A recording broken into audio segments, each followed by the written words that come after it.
a, a retomar la clase que no pudimos dar el viernes y lo que corresponde hoy. O sea, vamos a tratar de hacerlo todo, vamos a tratar de meterlo todo en 1 hora y media. Yo creo que vamos a lograrlo.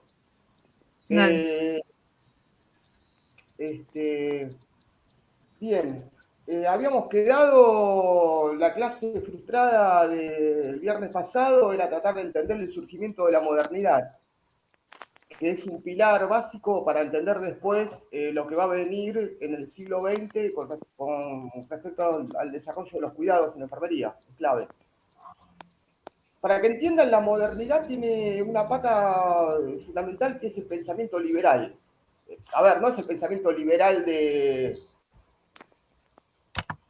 Milley Esper, es un pensamiento liberal que está en contraposición al dogma eclesiástico. Ahora lo vamos a ver. Eso es fundamental, porque el pensamiento liberal, ¿qué hace? Es romper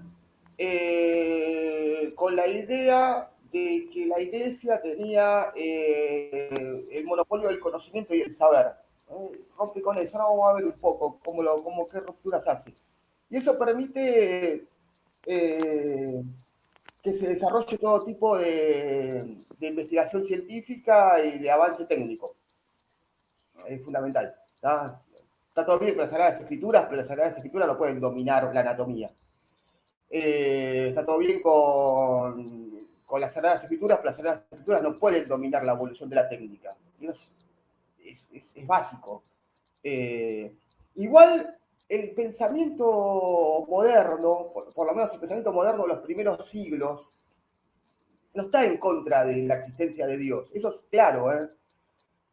Eso métaselo en la cabeza porque es claro. A ver, yo le subí ayer le subí un texto que es Florence Nightingale en su contexto. Y hay una parte en donde esta mujer dice, o sea, espere que lo tengo metido acá la cita. En un momento dice, eh, Dios habría creado la enfermedad de las miasmas, que ya vamos a ver que es una miasma, para que el hombre pudiese prevenir y sanar el organismo. A ver, la lucha de la modernidad es con el dogma religioso, o sea, es con que la iglesia se arroga y se apropia del conocimiento y el saber. Esa es la lucha que tiene la modernidad. Después, lo que son los conceptos de agnóstico, los conceptos de ateo, es otra cosa. Es otra cosa que va a surgir y no lo vamos a ver nosotros porque no es parte de la materia. Eso va a surgir después, muy entrado el siglo XIX, principio del siglo XX, y esos son corrientes totalmente disímiles que no tienen nada que ver con el desarrollo de la modernidad. Son pensamientos muy modernos, hasta posmodernos son pensamientos hasta posmodernos. Que van más allá del pensamiento liberal de la modernidad. La modernidad lucha contra la iglesia porque la iglesia se quiere tomar, de hecho lo toma, ¿no? El conocimiento y el saber. Esa es la lucha, la tensión donde está. No está en la existencia o no de un supuesto Dios. Eso es totalmente personal y no tiene nada que ver con la lucha liberal. La lucha moderna del pensamiento liberal es por acaparar el conocimiento. Y se lo va a ir ganando, le va a ir torciendo la pulseada, ¿no? Y lo va a terminar ganando definitivamente en el siglo XVIII, XIX, en donde lo destruye totalmente. No lo destruye totalmente, sino que lo pasa a un segundo plano, porque en realidad la institución eclesiástica sigue manteniendo cierto conocimiento. Entonces eso no creo que lo veamos, porque no es tema nuestro, pero lo que voy es que la modernidad aplaca, rompe, y le saca el conocimiento a la iglesia y empieza a fundamentar a partir del conocimiento liberal. Vamos a ver esto, a ver. Lo primero que nos tenemos que preguntar es qué pasa para que este pensamiento liberal empiece a ganar espacio. Bueno, pasan varias cosas. Pero lo que nos importa a nosotros y que va muy ligado al tema de la salud y que también va ligado a los tiempos que corren ahora, ¿no? hay una pandemia muy, muy, muy fuerte, entrado del siglo XIV. Estoy hablando de la loma allá atrás, siglo XIV. Hay una pandemia muy fuerte que se denomina peste negra.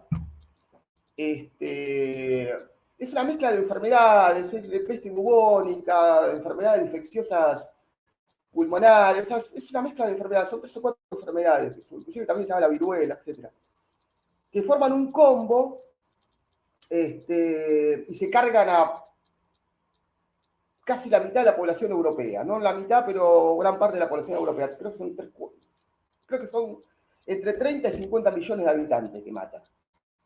Acordémonos, tenemos que recordar que estamos en el siglo XIV, no estamos en el siglo XXI. El siglo XIV, como dijimos anteriormente, era una época de la Edad Media en donde había retrocedido todo, en donde el aspecto físico no era el aspecto físico que teníamos en la Grecia clásica, no había un desarrollo científico, no había un desarrollo técnico. Lo único que importaba era una vida en el más allá. Los hospitales no eran hospitales, sino que eran lugares para morir, eran lazaretos o monasterios en donde uno iba a morir y a tratar de lavar culpas. O sea, nada, era una precariedad total. Entonces, y a esto hay que sumarle también que no había un desarrollo técnico con respecto a la agricultura, no era la agricultura de ahora que tenés semillas genéticas, que tirás algo y crece. No, en esa época no había nada, había un sistema de barbacheo que era que la tierra se quedaba totalmente colapsada, cualquier cosa. Entonces, cuando llega la peste, la mayoría de la población no estaba en condiciones de enfrentarla, ni técnicamente, ni científicamente, no había vacunas, olvídate, no había tratamientos, no había nada, estabas en bolas. Y aparte de eso, no solamente que estabas en bolas, sino que estabas mal alimentado. Entonces barrió con un montón barrió con un montón de habitantes, de ciudades, los lazos sociales se rompieron, los lazos culturales se rompieron. Ahí yo les puse un par de punteos más a modo de, no se los voy a preguntar, más a modo de nota de color, ¿no? O sea, hubo un descontrol total, social, se pararon guerras, la gente abandonaba a los hijos porque no había un futuro cercano, se dedicaron a placeres porque el día de mañana no sabían si iban a vivir, así que la onda era dedicarse a orgías constantes, a bacanales. Bueno, o sea, lo que eran las clases sociales y culturales se distorsionan totalmente con el tema pandémico. Imagínense ustedes si nosotros tenemos miedo en una situación actual. Imaginen ustedes hace 700 años atrás, 800 años atrás, o sea, era terrible. También había una idea obviamente de castigo divino, ¿no? Inclusive la simbología de la muerte se trastoca. La simbología de la muerte comienza a ser un esqueleto con una guadaña. Antes no era un esqueleto con una guadaña, la muerte. Y empieza a surgir y que ahora nosotros un poco lo palpamos, eso, que es el concepto de terror. ¿Qué es el concepto de terror en algo social? Es cuando vos no podés, cuando no se puede controlar la situación. A ver, por ejemplo, vamos a hacer Yo a través de un ejemplo que era. No sé, estaba muy copado el ejemplo que di, pero vamos con el ejemplo de la pandemia actual. Nosotros el año pasado sabíamos que las personas que tenían que tener cuidados intensivos era gente de tercera edad, cuarta edad, ¿no? O sea, 70, 80, 90. Sabíamos que eran los más permeables a que se los lleve, a que mueran, ¿no? A que vayan a una terapia intensiva y mueran. Pero nosotros más o menos tenemos la mayoría tenemos 30, 40, 20 y pico, decíamos, nada, esto no me toca. Rebote, de última, o veíamos la televisión y veíamos a Salames que nos decía, no, esto es una gripe, bueno. Vivíamos en ese contexto, no había terror, había sí una prevención. sentíamos que el Estado más o menos la podía pilotear. Bueno, estábamos en esa, ¿no? Pero ¿qué pasa? Con el correr del tiempo nos dimos cuenta que no, que ya con la mutación de las cepas, etcétera, nos dábamos cuenta que no, que la vulnerabilidad cada vez avanzaba más. Y nos encontramos con gente de nuestra edad que está en terapia intensiva. Entonces ahí nos agarra el terror, porque decimos, nos puede tocar a nosotros también. Entonces ya perdés ese control y el terror. Y el terror es complicado. Y algo parecido pasaba en esa época. Se tomaron ciertas cartas. Los estados de esa época han estado fragmentados, no vamos a entrar en discusión qué era un estado, ni vamos a ver cómo era el estado en este momento, pero sí los tipos que dominaban la época, los reyes, los papas, los obispos de la época, tomaban ciertas cartas en el asunto que eran muy similares a las que teníamos, a las que imponen ahora, que son restricciones, cuarentena, más de eso no podían hacer. Se buscaban culpables también, ¿viste? Los culpables eran los judíos porque habían matado a Cristo, o eran las prostitutas porque eran pecaminosas, bueno, nada, se buscaban culpables como se buscan culpables ahora, los chinos, qué sé yo. O sea, a lo que voy es que hay una movida, ¿no? Similar en algunas cosas. Acá empieza ya la crisis, empieza esa crisis, ¿no? ¿Por qué? Porque ni siquiera la monarquía del momento, ni el Papa, ni los obispos pudieron dar y hacer frente a esto. Entonces, ese pensamiento liberal que estaba en las ciudades, que era propiedad de los comerciantes, de los viajantes, de los que hacían profesiones liberales como abogados, entre comillas, contadores, médicos, empieza a ganar espacio. Dice, bueno, si estos no pudieron dar solución a esta terrible pandemia que tuvimos que afrontar durante 5, 6, 7 años y llevó millones y millones de muertos, es nuestro momento. Es el momento de que este pensamiento liberal, que estaba agazapado en las ciudades en esa época se llamaban burgos, y el pensamiento liberal estaba en la gente que vivía en los burgos, por lo tanto los burgueses, que más de una vez habrán escuchado el concepto burgués, que yo, es el principio de la etimología de esa palabra surge ahí. Claro, los burgueses no tienen que ver, o sea, no están más enfocados en lo que sería la Revolución Francesa, que dieron pie. Sí. Claro, pero el principio del concepto de la palabra burgués surge acá, en los burgos, ¿viste? Que eran las ciudades, ¿entiendes, no? Sí. El tipo que vivía en la ciudad se llamaba burgués, pero nada, es el pensamiento liberal, lo condensan ellos.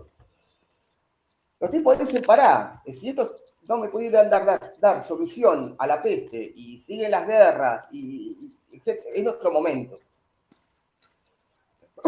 Y es ahí donde empiezan a ganar espacio. Y le empiezan a ganarle espacio principalmente a la iglesia con respecto a la iglesia y a las monarquías con respecto al conocimiento y al saber. Hay tres, en realidad hay 5, pero vamos a ver 3. Hay 3 momentos que son claves para el pensamiento liberal, que son el fundamento del pensamiento liberal. Son 3 momentos. Uno es el descubrimiento de América, que será más o menos para esa época, fin del 14, principio del 15. Perdón, fin del 15, principio del 16. El descubrimiento de América, para llegar a América, que en realidad todos sabemos, todos somos secundarios, sabemos que Colón no iba a América. Colón iba en realidad a las Indias Orientales y se topó con un continente en el medio.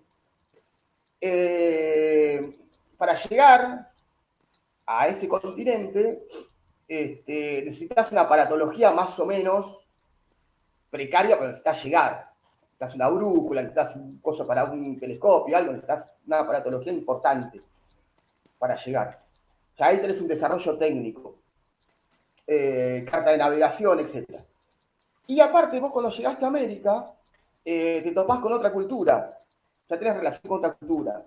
Movida, que es una cultura que vos no conocías, que eran indios, entre comillas. Pueblos originarios, para que no se sientan tocados algunos o algunas. Ya conocés otras sociedades, otras culturas. Ya sos nuevo. Eso para empezar, el descubrimiento de América. Otra cosa súper importante, pero súper importante, es el cambio de paradigma que pasa de pensar que la Tierra era el centro del universo. Antes se pensaba que la Tierra era el centro del universo. O sea, si la Tierra es el centro del universo, los seres humanos que estaban en la escala evolutiva, más arriba, eran el centro de ese centro, pero la Iglesia, que se apoderaba del conocimiento y el saber, era el centro del centro del centro, o sea, el centro súper del universo. Por eso era uno de los fundamentos que los tipos utilizaban para acaparar el conocimiento y el saber, la institución de Iglesia. ¿Qué pasa? Se empieza a laburar, a trabajar, a investigar, y se llega a la conclusión de que el centro del universo es el Sol. El centro de nuestro sistema solar, no del universo, nuestro sistema solar es el Sol. Se demuestra eso, lo demuestra Copérnico, con otra gente que trabaja en torno a esa investigación. Lo demuestra con un método, ¿no? Estamos hablando siglo XV, siglo XVI, ¿no? Ya empezaba a trabajar el tema del método científico. Y rompe con esta idea geocéntrica. La idea geocéntrica es pensar que la Tierra es el centro del universo, el centro del sistema solar, y la heliocéntrica es pensar que el Sol es la teoría actual, que el Sol es el centro del sistema solar. Esto destruye, rompe el fundamento que tenía la Iglesia, ahí ya 1-0. Más los descubrimientos 2-0, ya estás para atrás. Está bien, la Iglesia te mete un tiro libre al ángulo que es la Inquisición, que te dice, bueno, vos pensás distinto a mí, sos una bruja, te quemo, o sos un hereje, te quemo. Bueno, había sistemas represivos, ¿no? También. O sea, se genera tensión. Pero los temas de esta movida de cambiar de la teoría, el paradigma que hay de lo geocéntrico, el geocéntrico es fundamental, porque les destruye la base a los tipos. De hecho, le destruye tanto la base que la Iglesia no lo reconoce, esta movida. La reconoce recién, creo que la reconoce Juan Pablo II, hace, no sé, 30 años, reconoce reconoce simbólicamente, ¿no? Obviamente, simbólicamente lo reconoce. Ya se sabía de antemano, ya los tipos sabían. Reconoce simbólicamente que el paradigma dominante es el heliocéntrico. Pero a lo que voy es la resistencia, ¿no? Bueno, el descubrimiento de América, lo heliocéntrico. Y otra cosa súper fundamental, que es decisivo, es la invención de la imprenta. Ahí un alemán que se llama Gutenberg, está la cancha de Argentinos Juniors, de Gutenberg, crea la imprenta, no es que descubre la imprenta, no que un mueble y estaba la imprenta atrás. Crea la imprenta. Y la imprenta es fundamental. ¿Por qué? Porque primero le sacás el monopolio de la producción escrita a la Iglesia, o sea, sacás. Y la tiene ya alguien independiente de la Iglesia, alguien que está por afuera de la Iglesia. Es un fulano que está en la casa y le da el papelito e imprime sus ideas. La imprenta es eso. Es popularizar los pensamientos, ¿no? En forma de libro, en forma de revista, en forma de panfleto, en forma de lo que sea. Hoy parece algo arcaico, porque uno tiene toda la movida electrónica, qué sé yo, pero en esa época, que salga un papelito y vos lo leas en la esquina de tu casa, era todo un hecho revolucionario. El tema que no solamente es el hecho revolucionario de imprimir, sino es el hecho revolucionario de aprender a leer y a escribir. Eso lleva a aprender a leer y a escribir. Lleva a comprender el texto. Lleva un montón de cosas. Lleva a expandir las ideas. A medida que van a pasar los años, los siglos. La invención de la imprenta es siglo XVI. Estamos hablando del siglo XVI, ¿no? 1500, principio del 1600. Estamos hablando hace 600 años atrás, 500 años atrás. A donde empieza la idea liberal y la modernidad a sentar las bases. Esto era bárbaro, pero era buenísimo, ¿no? Alguien tenía algún pensamiento, lo imprimía y lo mandaba. Esto cambia totalmente las condiciones, las relaciones sociales y culturales. La sociabilización del conocimiento se expande de manera poderosísima. Estas tres movidas, el descubrimiento de América, el paradigma heliocéntrico y la imprenta, 3-1 a la iglesia. 3-1. Y se forma también un pensamiento que es el pensamiento renacentista. Esto capaz que ustedes los que les copaba esta cosa del secundario, capaz que la tienen un poco más clara, pero en el secundario lo vieron, resentimos.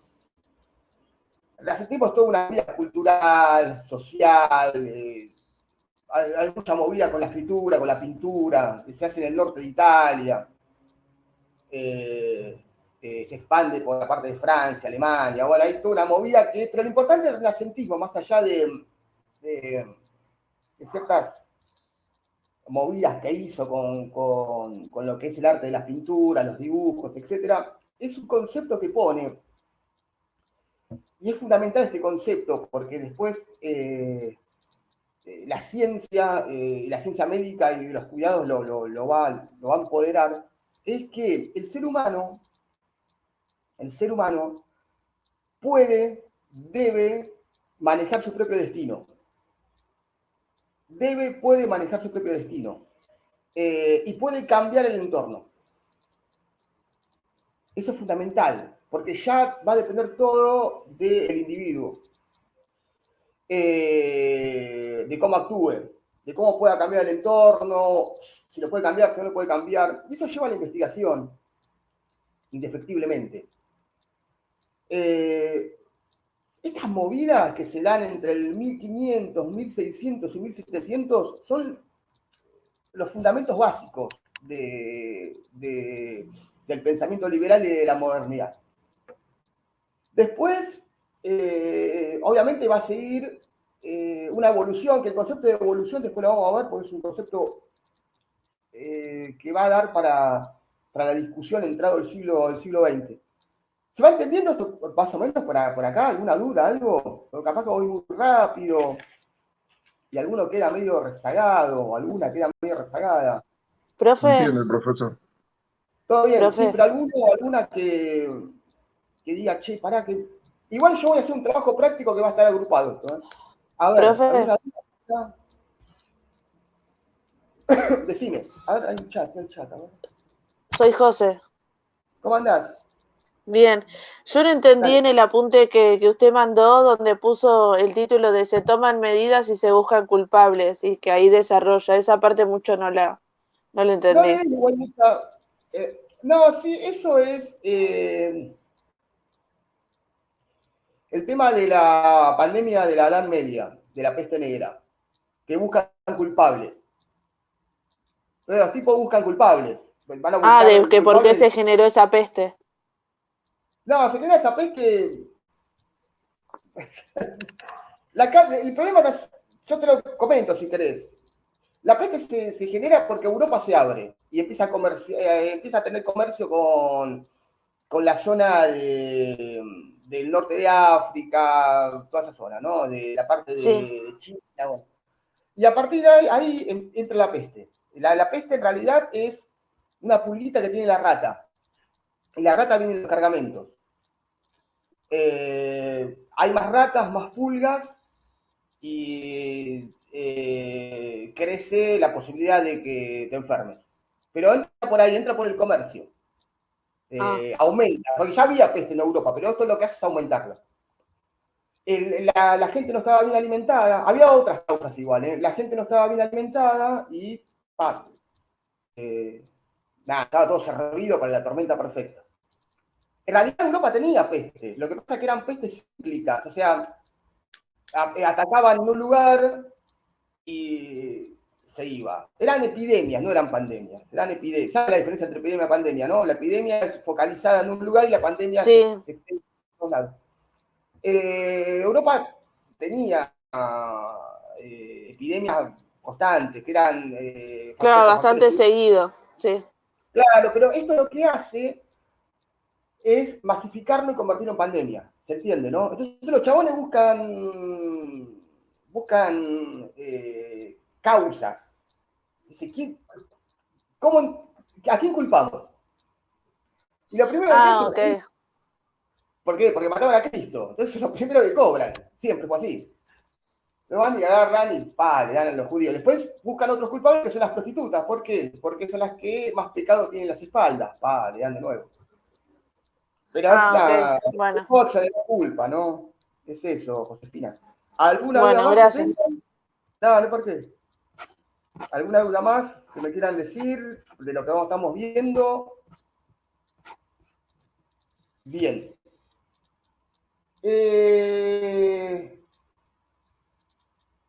Tenemos esto, ¿no?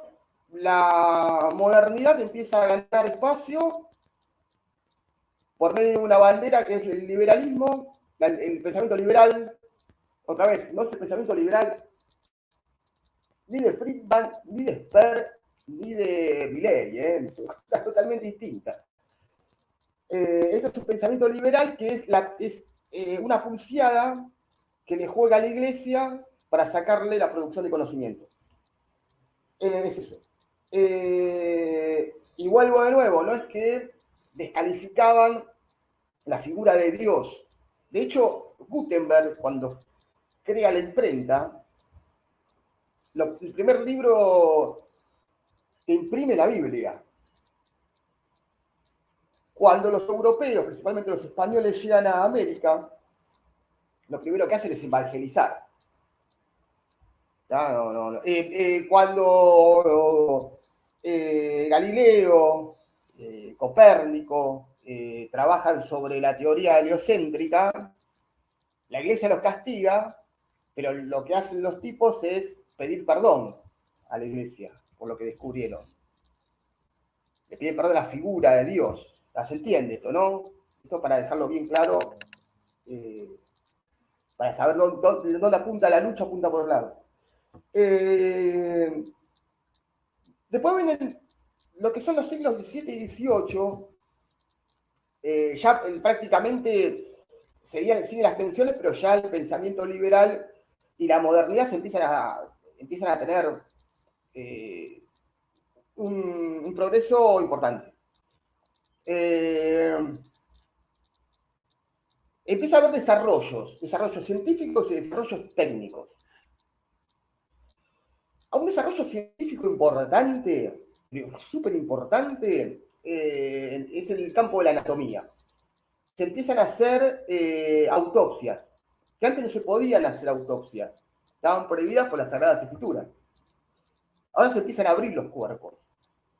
Y es todo un universo, ¿no? O una cosa es lo que vemos por afuera, pero otra cosa es lo que se ve por adentro.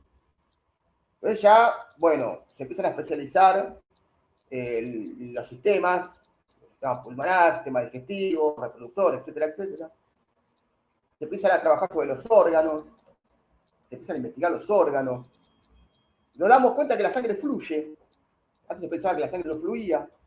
Por citar ejemplos que nos parecen totalmente burdos e inimaginables, ¿no? Pero los tipos empiezan a descubrir cosas así. Claro, como que empezaban a investigar para qué servía cada órgano. Claro, exacto. Sabían más o menos, tenían una idea, ¿no? Que había un hígado, que había un estómago, etcétera, que había fluidos, todo, pero al abrir los cuerpos, tenés una visión palpable, empírica del momento, ¿no? Bueno, empieza a haber ese tipo de desarrollos, genera otro tipo de desarrollos. Empieza a haber, por ejemplo, se empieza a crear la primera vacuna, se crea para 1700, creo que 1670, 1780, no me acuerdo bien. Que es la vacuna contra la viruela. Al crear una vacuna, nos damos cuenta que hay un universo, que es el universo microbiológico, que después va a ser un paradigma para el siglo XX, para el siglo XIX,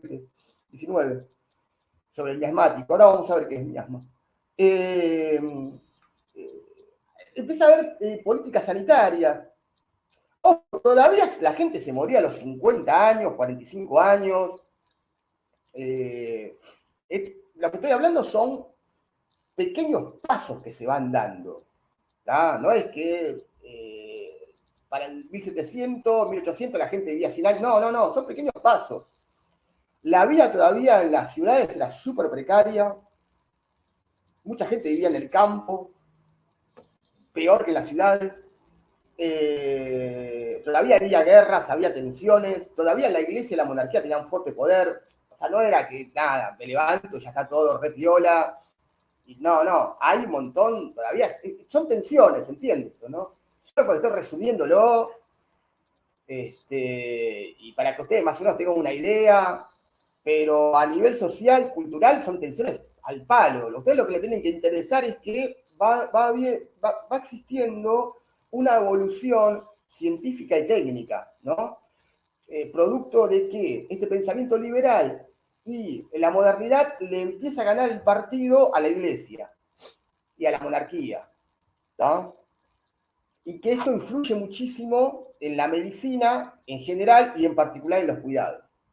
Bueno, hablando de los cuidados, para el 1700, 1800, los hospitales se comienzan a formar ya en espacios fragmentados, en donde, bueno, el tipo que entra con un dolor abdominal va a un lugar puntual, el tipo que entra con un dolor en el pecho a un lugar puntual, ¿está? Y los cuidados empiezan a laburar en torno a eso. Siguen siendo cuidados, ¿está? Y los hospitales siguen siendo lugares para morir. Todavía no es un lugar de asistencia. Ahora vamos a ver qué es un lugar de asistencia. Esto más o menos 1700, 1600, principios del 1800. Pero ya el hospital ya tiene forma, ya empieza a tener una forma. Ya por lo menos tiene un médico y tiene gente que está en torno al médico, que son los futuros enfermeros, ¿no? Cuando ya vamos a ver cómo surgen. Ya no es el cuidado del monasterio, el cuidado del lazareto, de la época de la Edad Media, ¿no? Ya acá ya hay hospitales. Un cambio poderoso se va a dar para el siglo XIX, para el 1800, para fines del 1700 y principios del 1800. Pasan dos cosas, esto lo vieron en el secundario. No voy a ponerme a detallar qué fue la Revolución Francesa, qué fue la Revolución Industrial, esto ustedes ya lo saben. Uno es la Revolución Francesa. Hay una compañera hablaba de los burgueses. Uno es la Revolución Francesa. La Revolución Francesa es una revolución que se da en Francia, obvio, y que todo el pensamiento liberal, los burgueses, todos se imponen a la monarquía. ¿Tá? Lo importante de la Revolución Francesa es que comienzan a surgir derechos individuales, derechos del sujeto. El sujeto empieza a ser un sujeto de derechos y obligaciones. Eso es lo importante, ¿no? Que empieza a surgir la figura del individuo, el individuo asociado a derechos. Después pasaron otras cosas en el medio, pero no vamos a entrar en detalle. Eso es lo importante de la Revolución Francesa. Y después del otro lado, tenemos la Revolución Industrial. La Revolución Industrial se da en Inglaterra y es una revolución que toca mucho las bases económicas, ¿no? O sea, la revolución industrial básicamente es la creación de industrias y la producción en masa. Y se la venden a todos los mercados, ¿no? El doble de precio. Esa revolución industrial se expande a todo el mundo. Generalmente la mayoría de los países comienzan a tener industria, etc. A lo largo del tiempo. Otros no, obviamente. Pero vamos a detallar eso. Pero lo interesante de la revolución industrial, primero es que surge una nueva clase, que es la clase obrera. Esos campesinos que estaban boyando por ahí, los absorbe la ciudad y les da un lugar en la fábrica. Empieza a surgir una clase que es la nueva clase, la clase obrera. ¿La clase obrera qué tiene?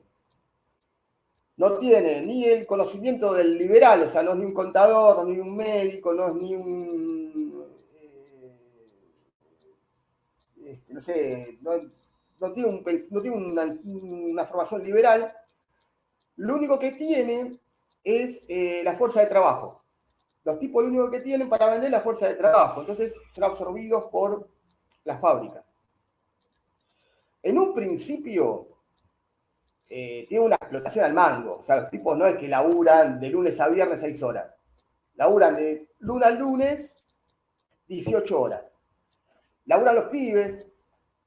laburan las mujeres, y no es que la mujer trabaja porque se empodera.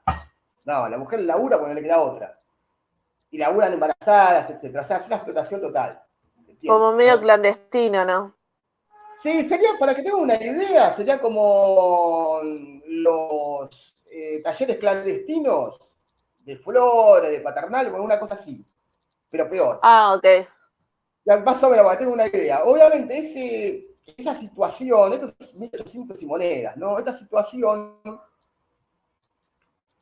lo que genera es un surgimiento de enfermedades no nuevas, pero que no se veían, eran patologías que no se veían clásicamente. Por ejemplo, tuberculosis, difteria, tifus, cólera, qué sé yo, bueno, accidentes de trabajo, miles. Bueno, todo eso comienza a surgir con la revolución industrial y la relación de explotación que se le da a la clase obrera. Pero no solamente eso, sino que esa clase obrera vive en barriadas que están todas hacinadas. Y es peor todavía, ¿no?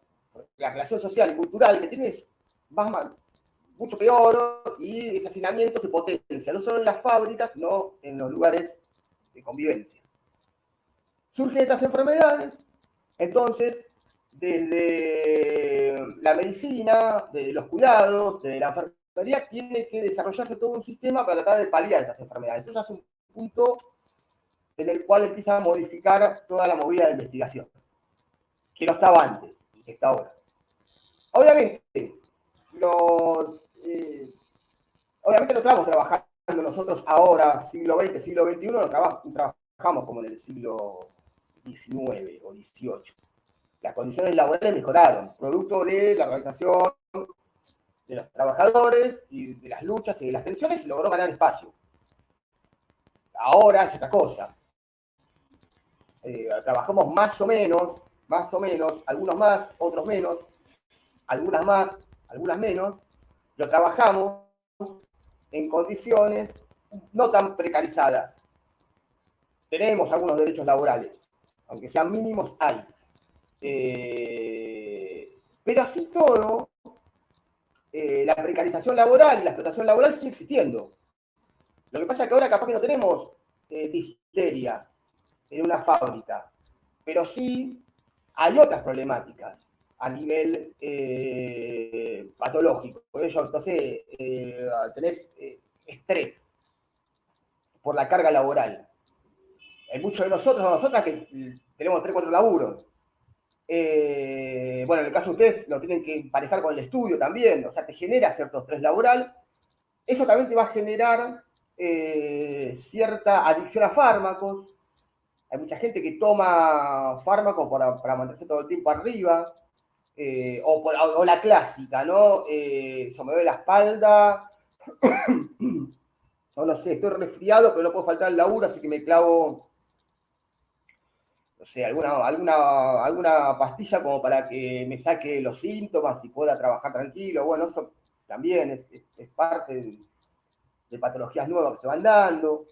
Está el síndrome del quemado, el burnout, que es interesante el síndrome del quemado, porque en realidad todo uno piensa que el síndrome del quemado es el mismo estrés laboral que te va limando y llega un momento donde no puedes laburar más. Pero va más allá del síndrome del quemado. El síndrome del quemado es un profesional, como van a ser, como se están formando ustedes, ¿no? De 3, 4, 5 años de laburo.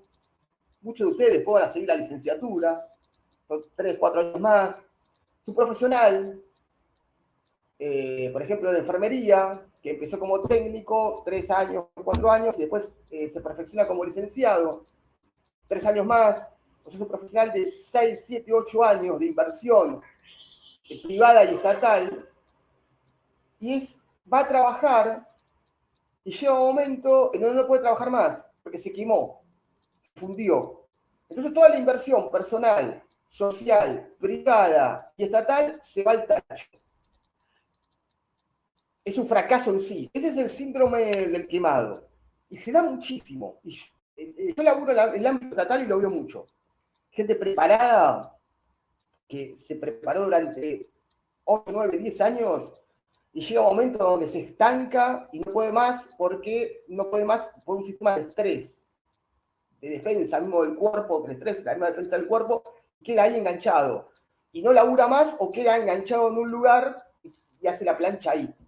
No, se ve muchísimo eso. Y eso es un problema de mediados del siglo XX, principio del siglo XXI. Y también accidentes laborales, etc. Lo que voy es que sigue habiendo problemas laborales. Está producto de la precarización y producto de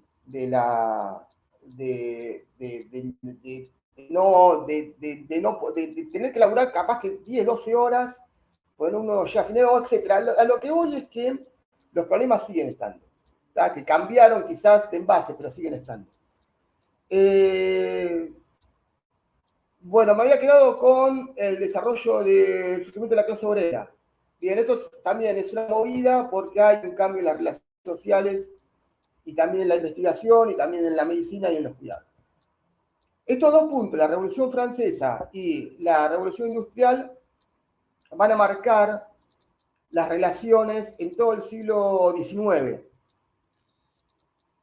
y también en el siglo XX, como vimos también en el siglo XXI. Ya en el siglo XIX, muy cerquita, ahora sí, ya muy cerquita, siglo XIX, 1800 y pico, es donde madura la modernidad.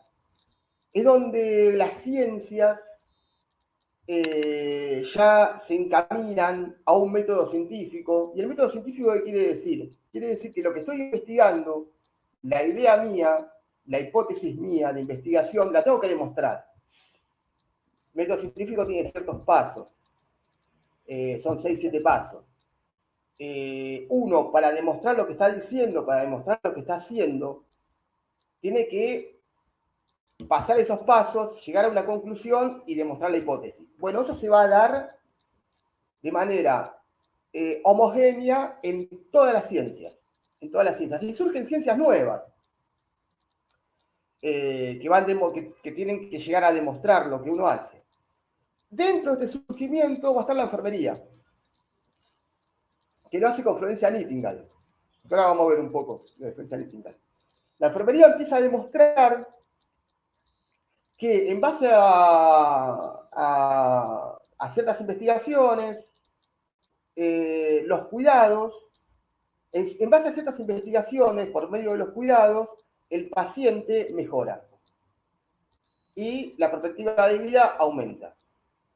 Entonces los cuidados comienzan a ser indispensables en el sistema de salud y están a la par del médico o de alguno o de otras especialidades. Por eso la enfermería es la columna vertebral de un sistema de salud. Si vos no tenés cuidado dentro del sistema de salud, no sirve. Se cae. ¿No? Bueno, esto surge, la enfermería surge como ciencia que demuestra todo lo que investiga. Y hay los miles de paradigmas que hay, ¿no? Porque el primer paradigma que hay es el de Florencia Nightingale.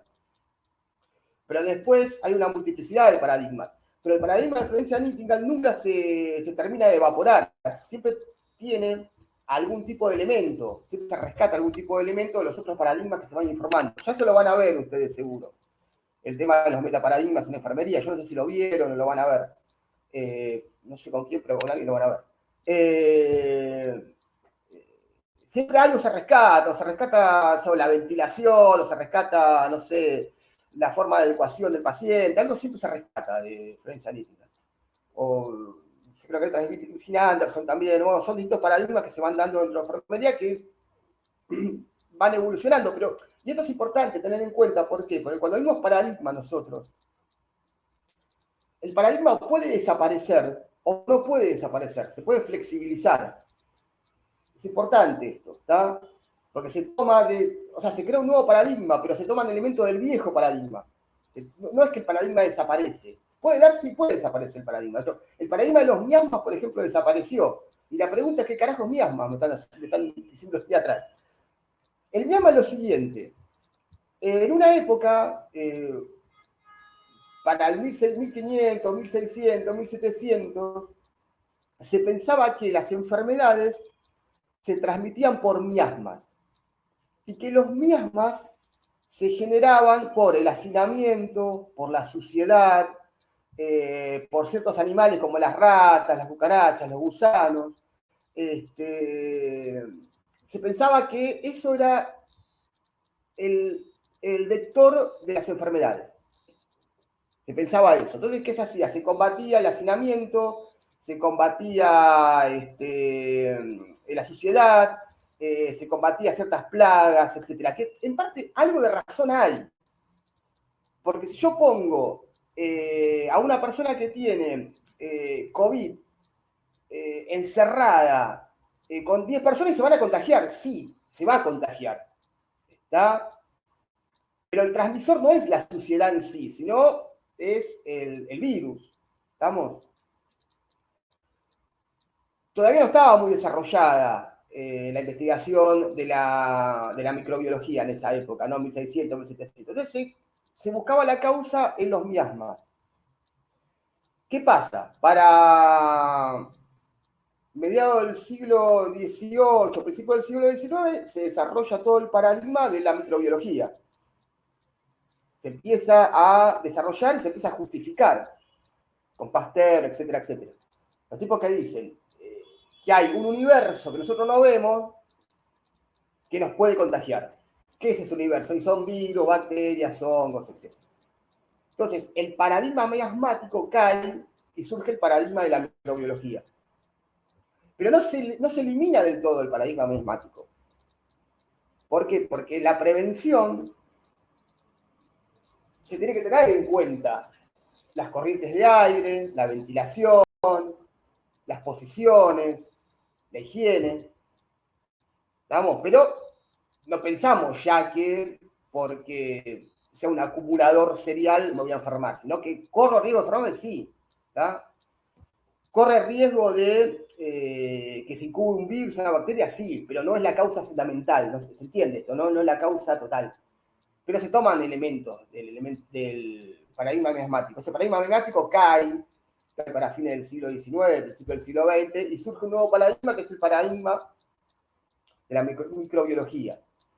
Después de ese paradigma también va a mutar, que es el paradigma genético que tenemos actualmente, ¿no? Con el tema genético. Pero no se terminan de caer todos, sino que se toman elementos de distintos paradigmas. ¿Está? ¿Se entendió esto de los paradigmas, no? Yo les voy a dejar un trabajo práctico igual. Sí, profesor. Bárbaro. Vayan diciendo si voy muy rápido o meto cosas, me paran y me dicen, che, pará que esto no lo entendí.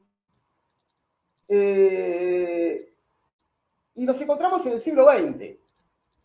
Nos encontramos en el siglo XX. Un siglo XX que tiene un desarrollo técnico y científico descomunal. Bueno, empieza a desarrollarse todo lo que es la aparatología, los hospitales ya no son lugares para morir, ya a partir del siglo XIX no son lugares para morir, sino ya son lugares de asistencia, de cuidado, de prevención, de contención, y ahí se inserta, obviamente, como dije anteriormente, la enfermería. Ojo, la enfermería no está nada más que en los hospitales, La enfermería se hace en los sectores de asistencia primaria, se hace en el barrio. Igual creo que ustedes tienen una materia que habla de esto. Se hace en la salita de la esquina, se hace con el vecino. Yo no me meto en esto porque usted tiene una materia que se mete en esto. No la enfermería comunitaria. ¿Cómo se llama la materia? Enfermería comunitaria. Enfermería comunitaria, bueno, ahí ustedes lo van a ver súper bien. No me acuerdo que me está dando enfermería comunitaria y lo ven súper bien con gente que la tiene más clara. Creo que esa materia lo vemos más así en profundidad en tercero. En tercero la van a ver. Sí, yo me acuerdo que la comunitaria. Me parece que sí la da Virginia comunitaria. Sí, la van a ver en tercero. Ahí van a ver el laburo real de la enfermería. Porque uno dice, el enfermero está en el hospital ahí, o 6 horas. No, la enfermería se hace un montón de lados. Se hace la salita del barrio, se hace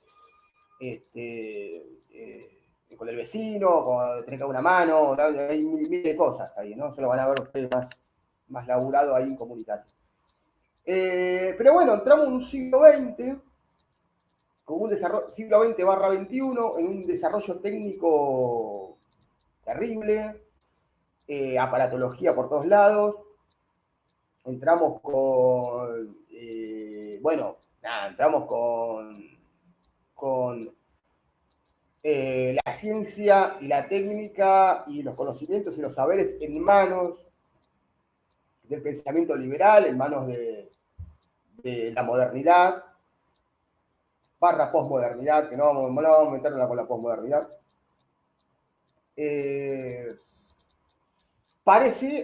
Hacen vacunas contra pandemias en un año. El nivel de vida aumenta hasta la cuarta edad, porque ahora tenemos la cuarta edad. Ustedes lo van a ver con gerontología también, creo que tienen en cuarta edad, y aparte muchos de ustedes y muchas de ustedes trabajan con gente de cuarta edad, de tercera y cuarta edad. Nos encontramos con enfermedades que son productos de la tercera y cuarta edad, que son todas las enfermedades que van ligadas al deterioro congénito y de conducta, demencias, etcétera, son muy de la tercera y de la cuarta edad. Nos encontramos con muchas patologías ligadas a la conducta, autismo, Asperger, es muy de esta época. Nos encontramos con enfermedades como cánceres que también son muy de esta época debido a la proyección de vida que pasó los 70, 60 y pico, 70 largos.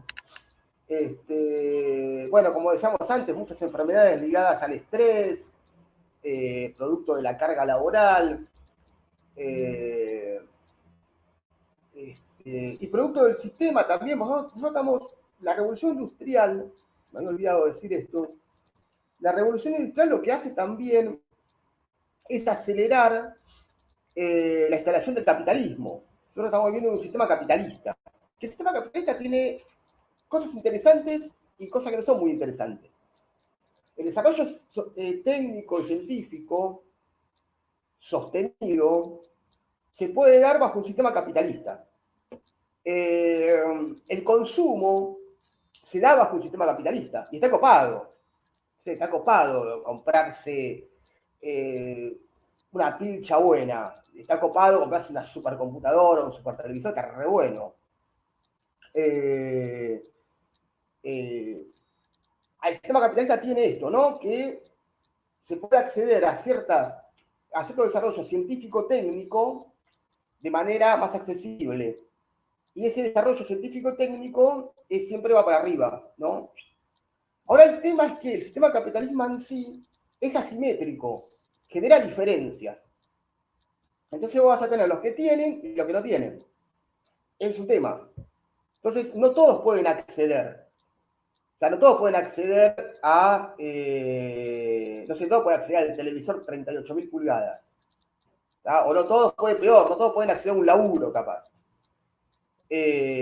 O no todos pueden acceder a un sistema de salud, por ejemplo. Hay diferencias. Lo que tiene el sistema capitalista es que genera diferencias asimétricas y muy marcadas. Y más ahora, nosotros esto lo vamos a ver después con un texto de una enfermera catalana que se llama Necropolítica. Ya lo vamos a ver. No todos pueden acceder. Y hay grupos etarios que son más vulnerables. Recién hablábamos de la tercera y cuarta edad. Bueno, la tercera y cuarta edad es súper vulnerable. En un entorno asimétrico donde queda mucho por fuera. Lo mismo que las infancias también, ¿no? También queda mucho por fuera. O sea, es un sistema que tiene cosas interesantes y tiene otras cosas que generan desigualdades muy pronunciadas, ¿no? Esto se da en todas las partes del mundo. A lo que pasa es que algunos estados, algunos países, tienen un sistema de contención más marcado que otros. Entonces, es ahí donde está el Estado, ¿no? Que está metiendo acá para allá. La revolución industrial genera, el sistema capitalista lo va acrecentando. Y el problema que hay es que se va generando, la riqueza va creando mucha riqueza en manos de pocos. Entonces se va generando una desigualdad todavía más marcada. Eso lo vamos a ver nosotros después con el texto de Necropolítica. Pero volviendo al siglo XX, que el siglo XX está está atravesado por un capitalismo bastante marcado,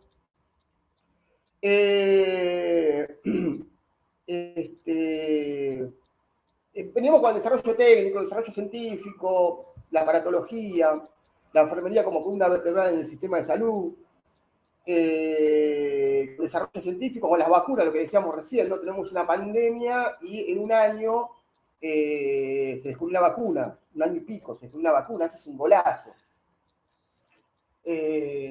Bueno, encontramos con un siglo XX-XXI súper desarrollado. Lo que pasa es que hay un problema. El problema es el siguiente. La modernidad y el pensamiento liberal tenían una bandera, que era que esto va tomando forma principalmente en el siglo XIX, con el tema del desarrollo máximo, ¿no? Que después va a tener todo lo que es el siglo XX, que es el desarrollo aún más máximo. Los tipos decían, estamos encontrando la solución para esto, la solución para lo otro, el método científico, esto, lo otro, la esperanza de vida está subiendo, hay un progreso indefinido. Los tipos para fines del 1900, para fines del 1800, principio del 1900, los tipos decían, chau, hay un progreso indefinido. Listo, nos salvamos. Y les pegaron 3 trompazos, que fue la Primera Guerra Mundial, la Segunda Guerra Mundial y una crisis económica de 1929 que quedaron todos en la lona. Y ahí se dieron cuenta que el progreso no es indefinido, que la evolución no es la evolución. Entonces, hay un filósofo que se llama, que murió ya, no, es una filósofa, es Hannah Arendt. Hannah Arendt era la que decía la frase esta.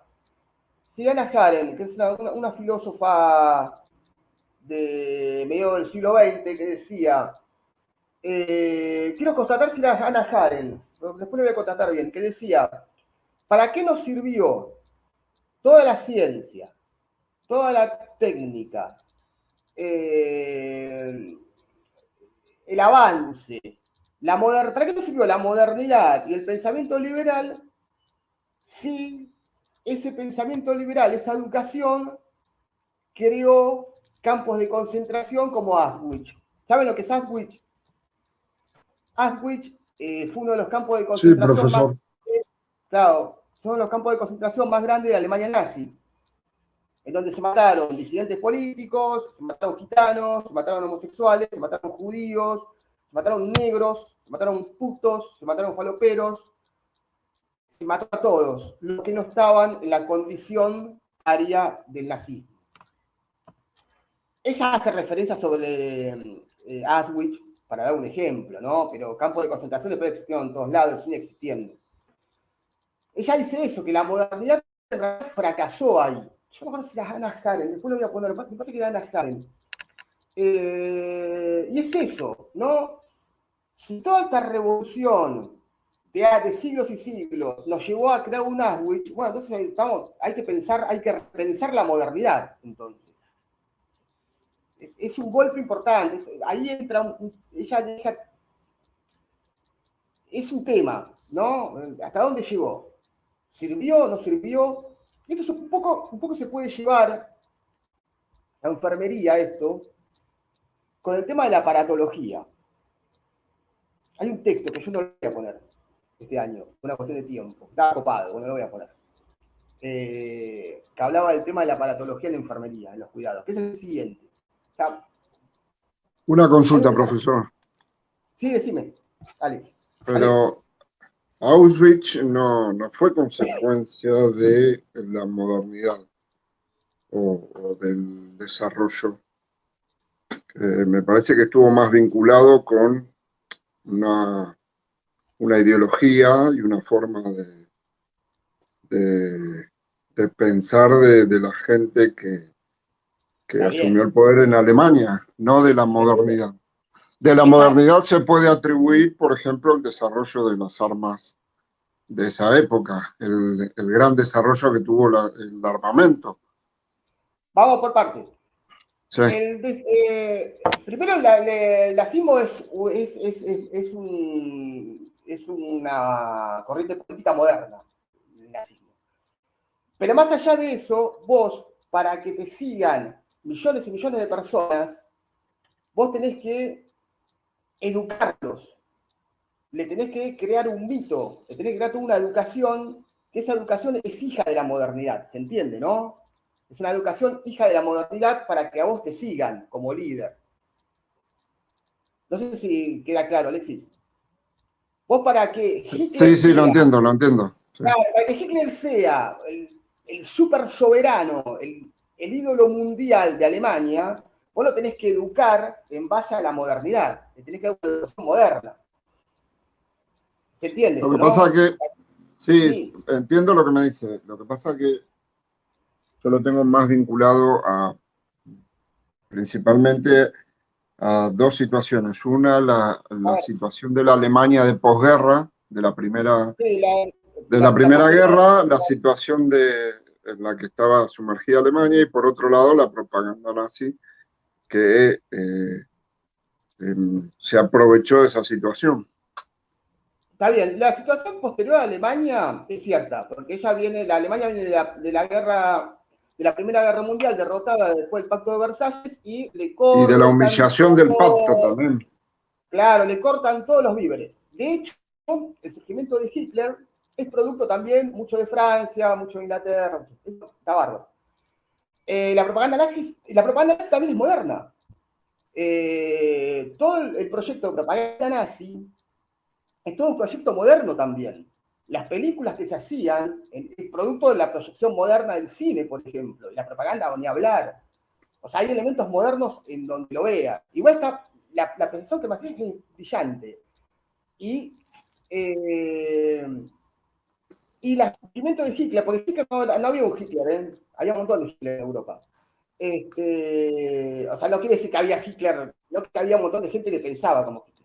Lo que pasa es que, bueno, revienta en Alemania por esto, ¿no? Por el aislamiento que tiene Alemania en sí, producto del Pacto de Versalles. Pero a lo que voy es que el surgimiento de este pensamiento nazi, racista, etcétera, es parte de la modernidad. O sea, se crea con elementos modernos. Eso es lo que pone en tela de juicio Hannah Arendt, que sigo pensando, no sé si es Hannah Arendt, lo tengo que chequear después bien. A eso voy, Alexis. En Estados Unidos también fue muy similar la aplicación, por ejemplo, de todo lo que era el aparato de Hollywood en beneficio de la ayuda a la guerra. Y por ejemplo, incentivó a la venta del bono patriótico que hizo Estados Unidos para juntar fondos para la guerra. Sí, obviamente. Bueno, después lo que fue el plan Marshall también. De hecho, en Estados Unidos el cine como cine, es una cuestión de Estado. Es una cuestión de Estado. Nosotros cuando vemos la película de Rambo, o Rocky... se venden a sí mismos, sí. Claro, esa cuestión de Estado, te la venden, ¿no? Te venden la del héroe que caga tiro a todos, a los turcos, de hecho, la mayoría de esos héroes norteamericanos surgen en la época de la Segunda Guerra. Exacto, vos tenés la película de día más largo, que es una era como una contrapartida al superhombre de Wagner y al Capitán América en Estados Unidos, sí. Claro, exactamente. O el superhombre ichiriano, si querés, lo querés tirar más para atrás. Sí, bueno, todas las figuras de superhéroes que surgen, de hecho, está Superman peleando contra Hitler, contra los tanques, alimentan toda esa propaganda, obviamente. A ver, si preguntamos acá, ¿quién gana la Segunda Guerra Mundial? La mayoría te va a decir Estados Unidos. Hay toda una propaganda que se puso para que vos pienses que la gran liberación de Europa fue en gran parte Estados Unidos, en parte Inglaterra, y que a Rusia, a la Unión Soviética la sacás de lado, ¿me entendés? Cuando fue todo al revés.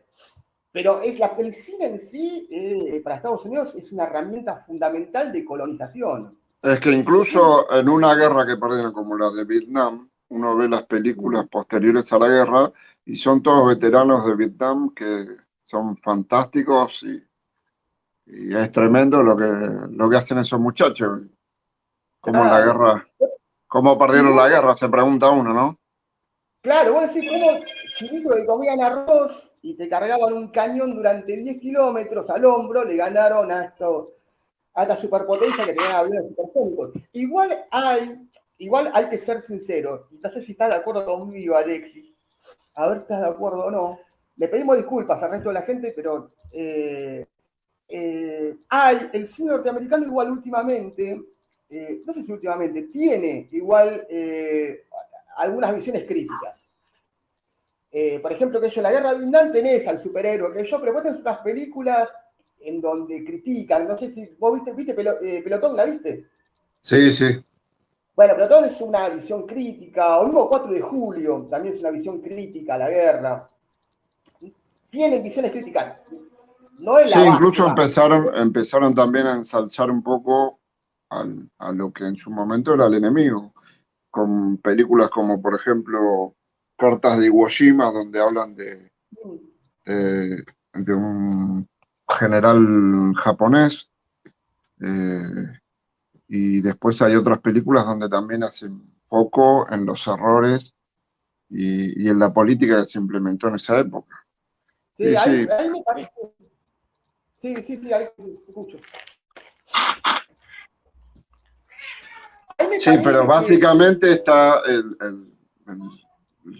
la industria del cine está preparada para ensalzar los beneficios y la grandeza del país, básicamente. Sí, eso es una política de Estado que después se replica en otros países. Inclusive nosotros tenemos varias películas donde también juega con el nacionalismo, etc. Va replicando en otros lados. El mundo del cine es buenísimo para investigarlo, para elaborarlo. Hay un montón de elementos detrás, pero Estados Unidos, sí, sin lugar a dudas. Hay un cine también de la Segunda Guerra Mundial ruso, que hace lo mismo que Estados Unidos, pero de la parte de Rusia, explotada en la Unión Soviética, ¿no? Claro. Es una herramienta, dentro de los países es una herramienta para Sí, hacer creo que fuera de capacitación. Estados Unidos el que más se está preocupando por eso es China. Creo que China está Porque, volcando mucho en la parte cinematográfica no, a buscar lo que logró Estados Unidos.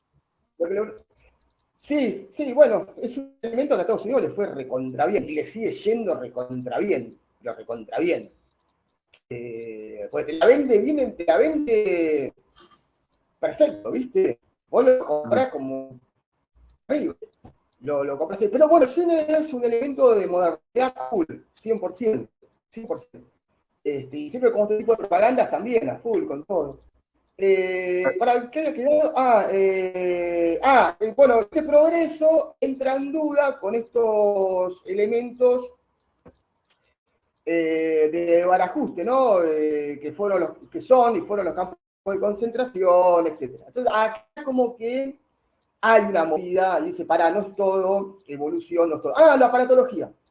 Había un texto que yo metía el año pasado creo que lo dejé afuera por el tema de la pandemia y que se corta el tiempo, ¿no? Que era la aparatología en enfermería. Vos tenías el cuidado del paciente con un montón de aparatología, ¿no? Que, bueno, nada, le salva la vida, le estira la vida, lo cuida, etc. Pero la pregunta era, ¿dónde quedaba la figura humana del enfermero? O sea, a ver, ¿qué hacía el tipo? ¿Se dedicaba a controlar la aparatología solamente? Y se tecnificaba al paciente, inclusive se tecnificaba el mismo enfermero, ¿y dónde quedaba la cuestión humana, la esencia humana de la enfermería, que es la básica? Era una pregunta que se hacía la autora esta con ese texto, que no lo ponemos por una cuestión, porque es un texto medio largo y demanda como una clase. Perdón, una cosita, sí, pero... Sí, decime, Alexis. Sí, pero a diferencia de, por ejemplo, otros profesionales, la base y el sustento de la enfermería es el cuidado. Entonces, creo que ahí radica la diferencia de la enfermería. Es que ahí esa es la conclusión de la autora. Depende la esencia, depende el laburo, depende cómo estás construido vos en torno al cuidado, era el que le iba a dar, si terminaba tecnificado o no. Que era un poco lo que hablábamos con el acentismo, ¿no? Era un poco eso, era un poco, vos sos el que puede modificar ese contexto. Ese texto estaba bueno, voy a ver si se los dejo para que lo lean como bibliografía optativa.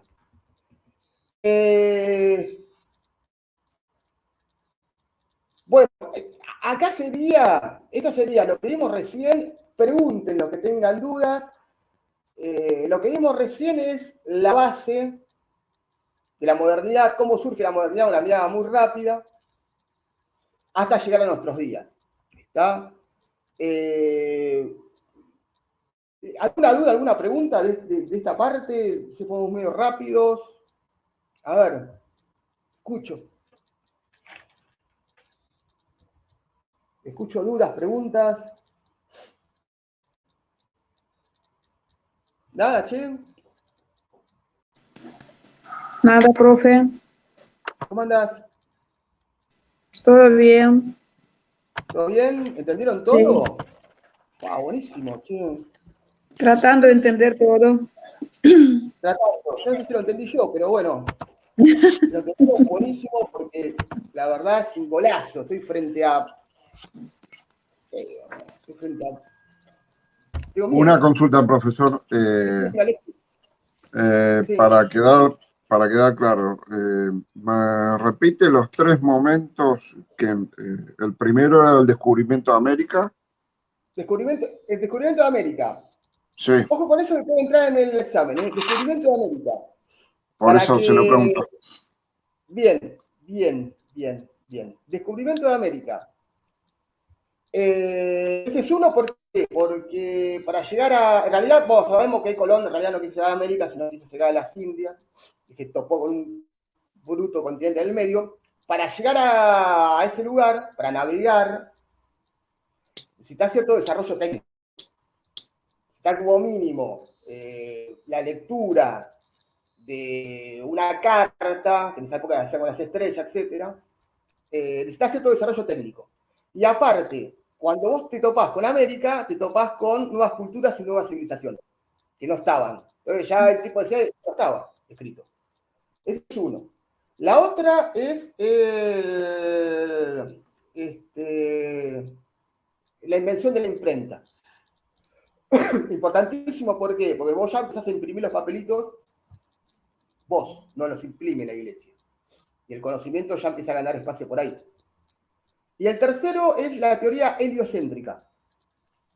Antes se pensaba que la Tierra era el centro del sistema solar, en realidad el universo, porque había condiciones. ¿Cómo, profe, puede repetir el último? Heliocéntrica. Heliosol, céntrica, centro. Heliocéntrica. Antes, esto estoy hablando, esto es de Galileo Copérnico, esto siglo XVI, XVII. Se pensaba que el centro del sistema solar / universo era la Tierra.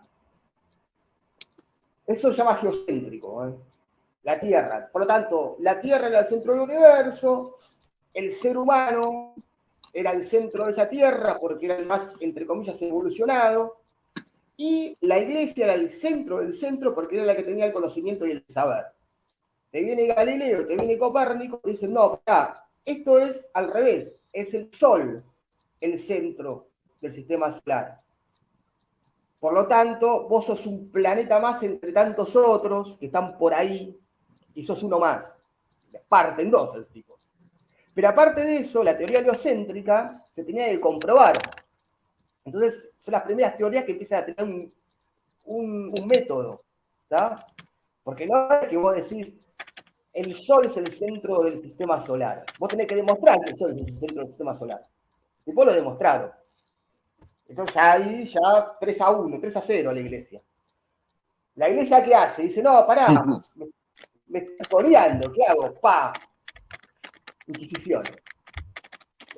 Pero igual no logra, ¿no? Esos son 3 puntos esos que son fundamentos básicos para el pensamiento liberal. Después el pensamiento liberal a partir de ahí empieza a laburar. ¿Está? Bien, ¿alguna duda más que tengan? Una pregunta más que me quieran hacer, porque vamos a ver ahora muy brevemente. Muchas gracias, profesor. Dale, Alexis, pueden ver la aplicación del cine y eso, está buena la charla que tuvimos. Bien, todo bien por ahora, entonces, ¿lo van entendiendo? Van entendiendo el surgimiento de la modernidad, van entendiendo el desarrollo, cómo se llega a la enfermería moderna, por qué la enfermería moderna de la columna vertebral, del sistema de salud. Va bárbaro, Sí. entonces, ¿no? Bien, bueno, me alegro muchísimo, así no repito de nuevo lo otro. Bien, tenemos a Florencia Nightingale. La tenemos a Florencia Nightingale. Florencia Nightingale es la expresión del pensamiento liberal. Y aparte de todo, es mujer, y esto le da un toque más, porque en esa época, Florencia Nightingale creo que nace en 1820 y muere en 1910, algo así. Vive casi 100 años. Es raro. En esa época una persona viva casi 100 años. Es rarísimo, para empezar. Por otro lado, mujer. En esa época las mujeres no tenían, no es como ahora, que ganaron un montón de derechos, principalmente en los últimos 20, 15 años. Era muy complicado para una mujer abrirse, y más en el mundo de la salud. Y más creando un método científico. O sea, tiene 4 o 5 cosas interesantes de aporte. Es la expresión liberal. Florencia Nightingale es una persona que se dedica a la investigación, que se dedica a la lectura, que se dedica a cultivarse todo el tiempo. Es de una familia de guita, y empieza a trabajar, empieza a laburar en lugares donde la problemática era crítica. O sea, no es que se queda en Callao y Santa Fe en la clínica del doctor Borocotó, no, va a laburar donde hay guerra, donde hay... Y el primer contacto es con la guerra de Crimea, que no vamos a poner a detallar qué es la guerra de Crimea, pero el hecho de que es una guerra muy sangrienta, es una guerra con muchos heridos, una guerra con mucha gente desahuciada, etc. Entonces ella empieza a hacer las prácticas ahí. Y empieza a trabajar un paradigma que está ligado al tema de la ventilación, al tema de la ventilación de los ambientes, las posiciones de cómo dejas al cuidado al paciente, al silencio, a la higiene. Acuérdense que esto iba ligado al tema de los miasmas, todavía no estaba muy desarrollado el tema del paradigma microbiológico, todavía se creía que el miasma, etc. Ella empieza a trabajar sobre esa idea. Empieza a trabajar sobre la ventilación, empieza a trabajar sobre el silencio, sobre la luz, sobre la posición del paciente, etcétera, etcétera. Empieza a hacer ciertas acciones en donde el paciente comienza a mejorar. Se dan cuenta de esto y empieza este paradigma a desarrollarse en otros ambientes, ¿tá? No solamente con los soldados, sino se empieza a popularizar, se convierte en paradigma, se empieza a esparcir, a popularizar en otros ambientes sanitarios. Y lo demuestra con un método científico. Es ahí donde la enfermería hace clic y se desarrolla, madura, se desarrolla como un elemento científico de conocimiento y de saber. Lo importante de esto es que después Florencia Nightingale empieza a abrir institutos, escuelas, se empieza a reproducir esos institutos, escuelas, y es donde el conocimiento se empieza a sociabilizar. Es donde el conocimiento de los cuidados se empieza a popularizar y a esparcir. Y empieza a tener un rol indispensable en el sistema de salud. Hay que tener también que Florencia Nightingale está avisada no solamente por los conflictos, sino también por la revolución industrial. Y la revolución industrial, como hablamos anteriormente, genera nuevas patologías. Y al generar nuevas Se le patologías, entrecorta un poco, profe. a ver, al generar nuevas patologías, genera también, se mueve la máquina, al generar nuevas patologías, genera también nuevos sistemas y nuevos métodos para tratar de combatirlas. ¿Tá? Ustedes fíjense siempre que los grandes desarrollos de la humanidad surgen a partir de guerras o a partir de crisis. Ahí es donde los grandes desarrollos se ven. Florencia Nightingale vivió casi 100 años y tuvo 3, 4, 5 momentos críticos en donde pudo especializarse y trabajar esos métodos. Y como les decía anteriormente, los elementos del paradigma de Florencia Nightingale siempre están en otros paradigmas de cuidado, ya sea ventilación, temperatura, silencios, dieta, higiene. Siempre vas a encontrar que algún otro paradigma toma elementos de Florencia Nightingale. A lo que voy es, hoy otra vez vuelvo, que los paradigmas no tienen que desaparecer, sino que se flexibilizan y se toman elementos para crear otro paradigma. Pasó con el miasmático, el microbiológico y el genético, y pasa con Florencia Nightingale también, que se toman otros elementos. Eso por un lado. Por otro lado, lo importante es el proceso de socialización del conocimiento que ejerció Florencia Nightingale por medio de institutos, escuelas, que después se recontra popularizó.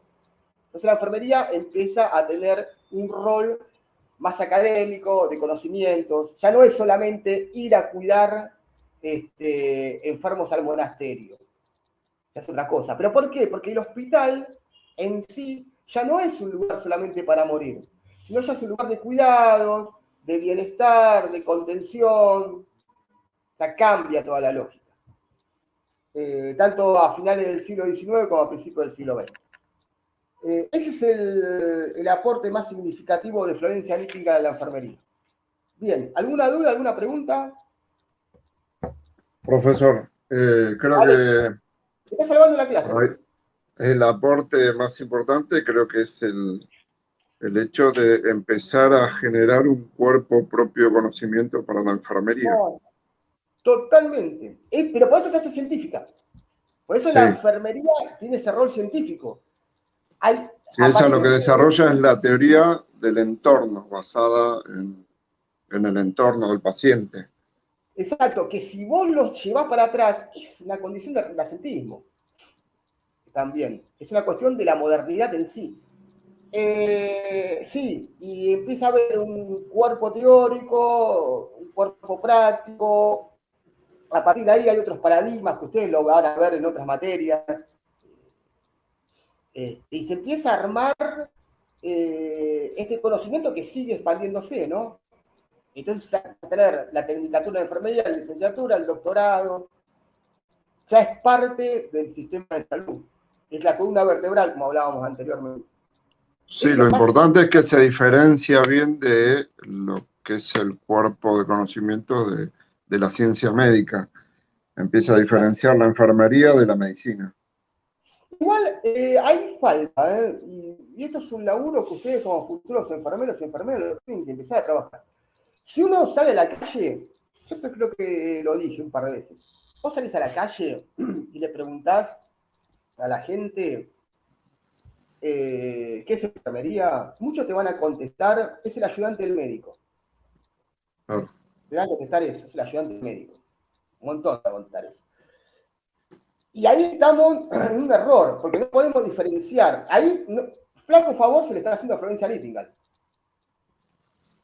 Y eso me parece que es un problema de la ciencia en sí, que no logra diferenciarse de la medicina o del modelo médico hegemónico.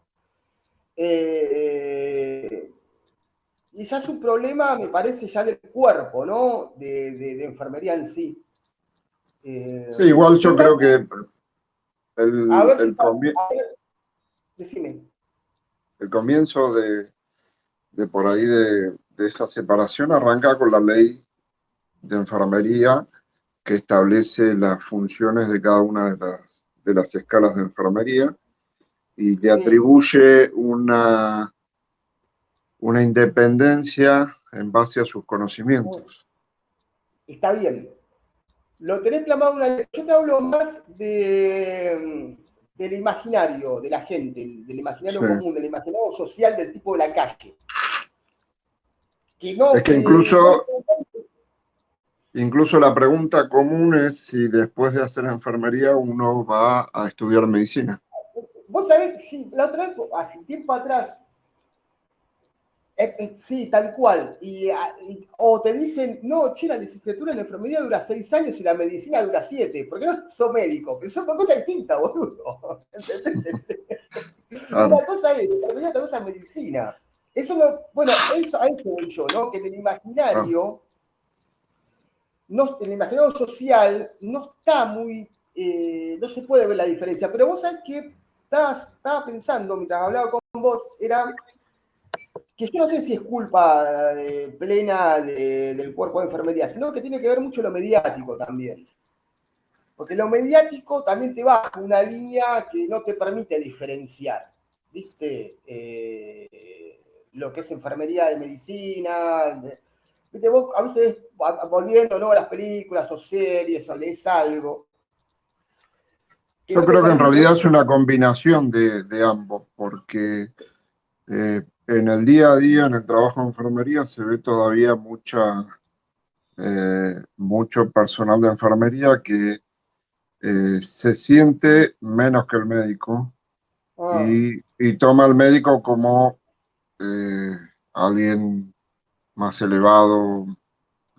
Sí. Yo creo que también pasa porque enfermería todavía no se dio el lugar que le corresponde. Incluso yo lo que veo es que, por ejemplo, en países como España se alcanzaron cosas mucho más grandes que acá, por ejemplo. Allá no solamente se vuelcan los diagnósticos de enfermería, sino que ya prescriben tratamientos.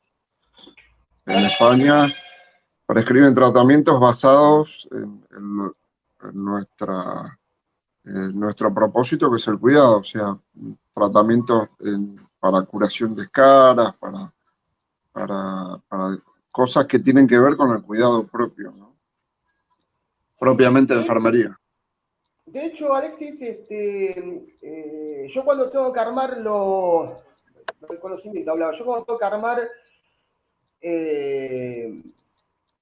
la bibliografía, porque estos resúmenes que hago no los invento yo, saco de otra bibliografía, me cuesta muchísimo encontrar bibliografía puntual de investigaciones en Argentina, en particular, Sí. y en Latinoamérica en general. Y tengo que recurrir indefectiblemente a los gallegos, a los españoles, a algún tano, algún yanqui, algún mexicano, y en muy, muy menor medida Argentina, Chile, Uruguay, que son las menos, y son investigaciones por lo general muy lineales. ¿Viste? Hay una enfermera que yo tampoco este año lo puse, y el año pasado tampoco, también por el tema de la pandemia del tiempo, que es Beatriz Morrone. Es una enfermera argentina que tiene un libro que está muy bueno y te cuenta la historia social y cultural de la enfermería en Argentina. Y tiene otra visión, se llama Soltando Amarras el libro. Se los recomiendo el libro ese. Se puede comprar por internet. Es más, te lo trae ella el libro. Yo cuando lo compré, me encontré en la esquina de mi casa y lo trajo ella. Está buenísimo el libro ese. No está digitalizado, pero es un libro que está buenísimo porque es la historia social y cultural de la enfermería y habla mucho esto del conocimiento. De hecho, se llama Soltando Amarras. Sí. Y habla mucho del modelo médico hegemónico, cómo te lo absorbe, ¿viste? Está buenísimo ese libro. ¿Cómo es el nombre de la enfermera? ¿Cómo? Sí, se llama Beatriz Morrone. A nosotros nos los nombró, profe. Ah, claro, vos, Josefina, y seguro Rulo lo tuvieron, que lo A nombré, nosotros sí. A claro, nosotros sí. lo dejé de. Yo daba un capítulo de ese libro, 2 capítulos daba de ese libro. No lo puedo dar por el tema del. No lo puedo dar por el tema del espacio, ¿no? Porque no puedo darle 1 hora y media online, es imposible dar ese libro. Eso hay que Es verlo más, con nos había dado un trabajo y teníamos que elegir un capítulo de cada del libro. en comprensión de texto. Sí, sí, sí, sí. En comprensión de texto yo les daba, cuando hacían comprensión de texto, les daba un capítulo para que lo lean, unas hojas para que lo lean, una cosa así, no me acuerdo qué les daba. En grupo lo hacían. Sí, cada grupo tenía que elegir un capítulo del libro. Y lo leían. Sí, bueno, eran 5 Sí, capítulos. Bueno, eso se podía hacer porque estábamos en clase. Y teníamos 2 horas de clase y lo podíamos analizar ahí. Ahora es imposible claro, dar ese. sí. Aparte, es un libro que en sí es una lectura fácil, pero aborda temas que son complejos. Entonces, hay que estar en clase para dar ese libro. Lamentablemente no lo puedo dar. Y es de la bibliografía nacional y está muy bueno. Está muy bueno, está bastante bueno. Después hay varios trabajos que no son de enfermeros, que son de otro palo, que laburan sobre la enfermería, la relación de la enfermería con el modelo médico hegemónico, la feminización del laburo en enfermería, eso hay mucho, está bueno. Pero lo que es producción autóctona de la ciencia en sí, falta. Y es una pena. Es una pena porque hay un montón de gente que es recontra copada y seguro que la tiene recontratada, pero que no sé por qué no prospera. Los Pero laburos no que hacen. será porque no está reconocido acá en Argentina como algo profesional. No, está reconocido. De hecho, Alexis nos estaba diciendo recién el tema de la ley y qué sé yo, está recontra reconocido, pero no sé si es que el modelo médico hegemónico es tan absorbente que no logra hacerlo despegar. Yo la verdad no me metí tampoco en la investigación a full de eso. Pero seguramente hay varios motivos por los cuales no puede surgir eso. Pero no es por falta de investigación, a mí me parece que no es por falta de investigación, sino que algo pasa que no logra imponerse. No sé qué es. La verdad no tengo idea qué es. Pero seguramente no es por falta de investigación, no es que nada. Hay un montón de investigación. Lo que pasa es que no logra imponerse, no sé por qué. No tengo idea. O por lo de Habría que siempre. Siempre hay algo dominante, que es lo que Para mí rige. es la absorción del modelo médico hegemónico, que es tan fuerte que Exactamente. no te deja fluir. Pero seguramente habrá otras cosas relacionadas al poder también, a saber que estoy seguro de eso. Acá hay una docente en Liceas, ¿cómo se llama? Que estaba haciendo un trabajo de investigación sobre el modelo médico hegemónico. ¿Cómo se llama la docente esta? La profe Emma. Emma está haciendo un trabajo. Emma Yo no sé, Ábalos. Emma Ábalos está haciendo un laburo sobre enfermería modelo médico hegemónico, si no me equivoco. Una tesis está haciendo. Yo en una época me había juntado con ella que le había pasado material. Porque está hablando de 2018, 2019. Lo que pasa es que yo no los veo a los docentes porque nada, no estamos juntando. Yo no sé en qué andará. Pero ella estaba en el doctorado de enfermería, en el italiano. Una profesional buenísima. Y estaba haciendo un laburo, yo no sé en qué quedó. Me acuerdo que una vez me había pedido material que yo le pasé. Y estaba trabajando estas problemáticas. No sé en qué quedó el laburo de ella, no hay más. Pero sí, está bueno como para investigarlo. Eso, si alguno de ustedes. Con el profe Rique también hacen muchas investigaciones juntos. Claro, Rec es de práctica. Sí.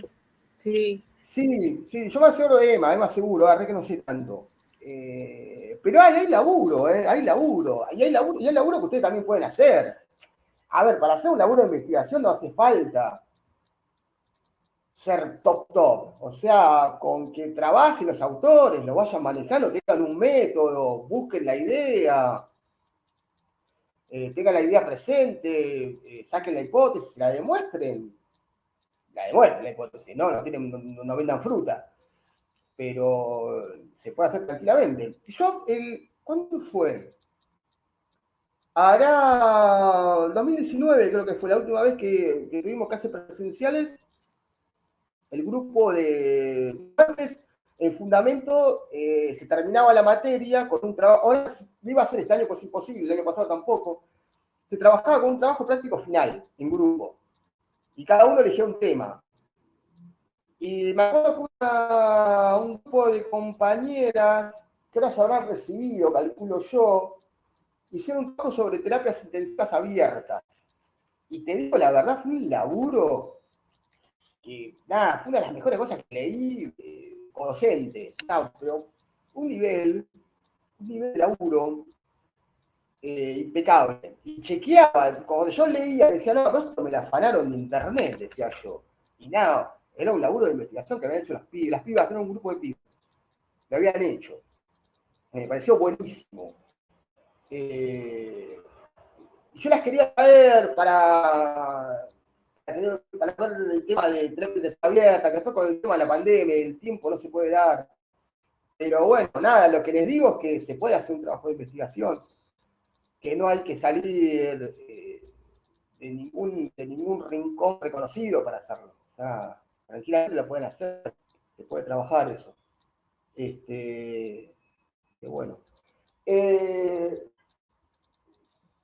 Entonces quedamos acá, ya vimos el tema de modernidad, vimos la influencia Nightingale. La próxima clase vamos a ver un poquito la enfermería dentro de la globalización, porque nosotros tenemos un sistema social y cultural que se llama globalización, que lo vamos a ver la clase que viene, y vamos a ver un texto, que el texto lo voy a mandar para que lo lean, lo van a tener que leer directo, que es una catalana que se llama, bueno, no me acuerdo cómo se llama, que se llama Necropolítica, que es una catalana que es enfermera. Lo que pasa es que estuvo bajo tensión en el trabajo durante años y le agarró el burning que es la patología del quemado, y no pudo ejercer más la enfermería. El síndrome de Burnout. Burnout, ahí está, gracias, Alex, no me acordaba el nombre. Se lo agarró, la quemó, la dejó planchada, y ella empezó a preguntarse por qué le pasó esto. Y descubrió un par de cosas interesantes. Así que se los voy a dejar para que lo lean. No van a tener resumen. Van a tener resumen de la globalización de la enfermería, pero no van a tener resumen del texto de esta catalana. Que no me acuerdo el nombre de la catalana. Eso lo van a tener que leer ustedes y lo vamos a hablar después acá. Y les voy a mandar un trabajo práctico para ver cómo andamos con las cosas que estamos viendo previos al parcial. Recuerden que nosotros vamos a tener el parcial, a ver, la próxima semana no, es 11.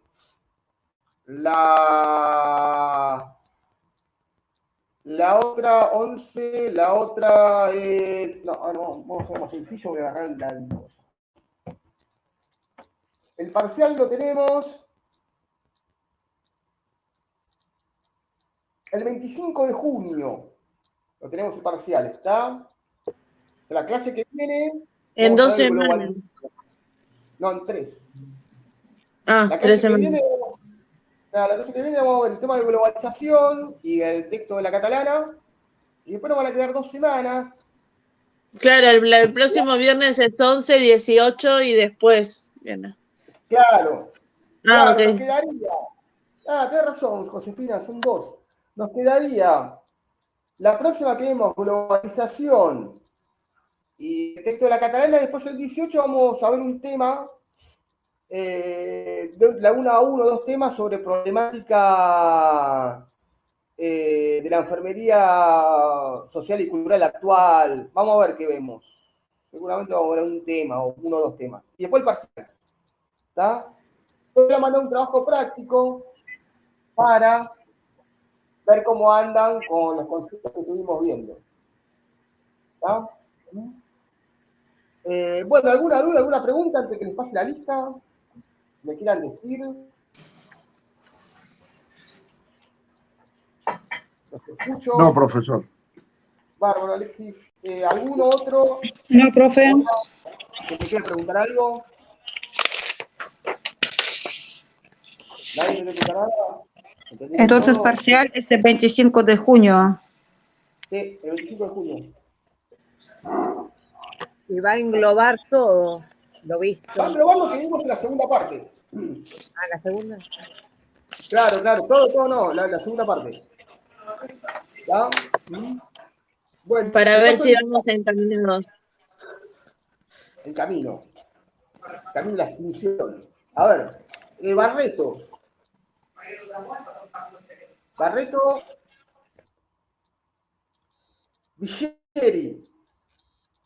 Presente, profe. Castillo. María Castillo.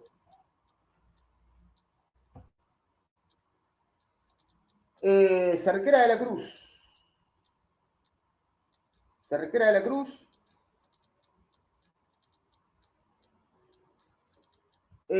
Alexis está.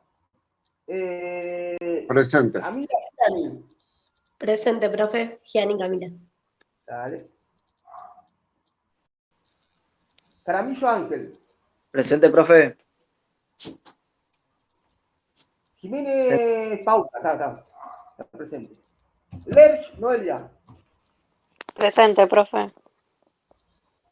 Gamboa. Palacio Martínez. Presente, profe. Cuca. Presente, profe. Liendro Yanina. Profesor Luz Pajuelo presente, no podía encender el micrófono. Dale. Ramírez Máximo. Marcela Rey. Presente, profesor. Dale. Evelyn Ríos. Sí, presente, profe. Sabrina Russo.